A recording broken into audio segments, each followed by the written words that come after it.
बिस्मिल्लाहिर्रहमानिर्रहीम। अस्सलामुअलैकुम दोस्तों, इस वीडियो से पहले आपको मुझसे एक वादा करना होगा कि आप इस वीडियो को जरूर शेयर करेंगे, क्योंकि ये मुल्क सिर्फ मेरा नहीं है, ये आपका भी मुल्क है। हमारा पाकिस्तान का सबसे बड़ा मसला कि गरीब के लिए एक कानून और ताकतवर के लिए दूसरा कानून है।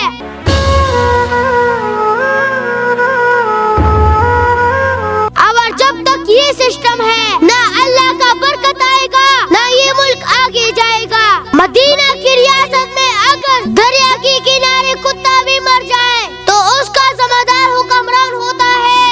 हाँ साहब, अगर आपने सलाहुद्दीन के कत्ल को मिसाल ना बनाया तो नया पाकिस्तान भूल जाइए और हमारा 22 साल का मेहनत जाया हो जाएगा।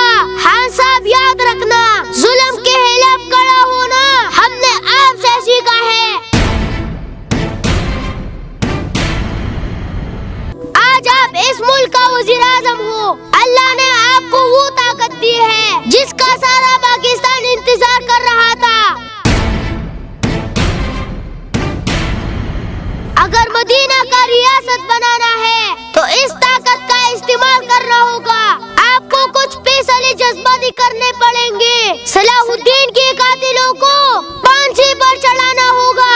हाँ साहब, अगर आप वजीर आजम होते हुए इंसाफ नहीं ला सकते तो क्या अपोजिशन में बैठकर आप इंसाफ लाएंगे?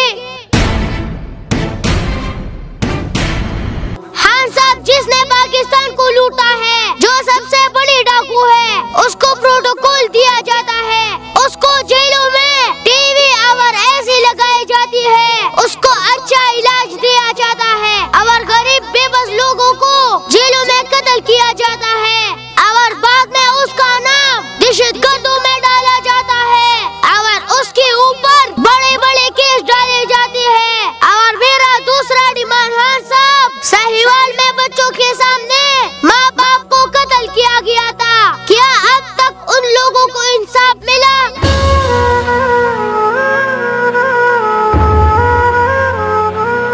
नकीबुल्लाह के कातिल आजाद घूम रहा है, उसको सजा क्यों नहीं मिलती?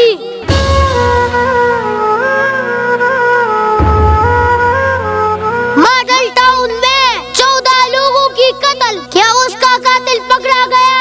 हाँ साहब, आप ताकत को कब इस्तेमाल करोगे?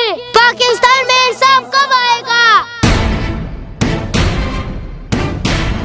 गरीबों की लाशें कब तक गिरेगी? हमने तो आपको अपना आखिरी उम्मीद समझा था, आप हम किसे शिकवा करें? हाँ साहब, ये कौम आपसे जवाब मांग रही है और पंजाब पुलिस से गुंडागर्दी खत्म करना होगा।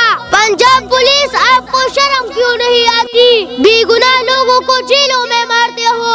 आओ और के पुलिस से सीख लो, ड्यूटी कैसे होती है, हलाल की कमाई कैसे होती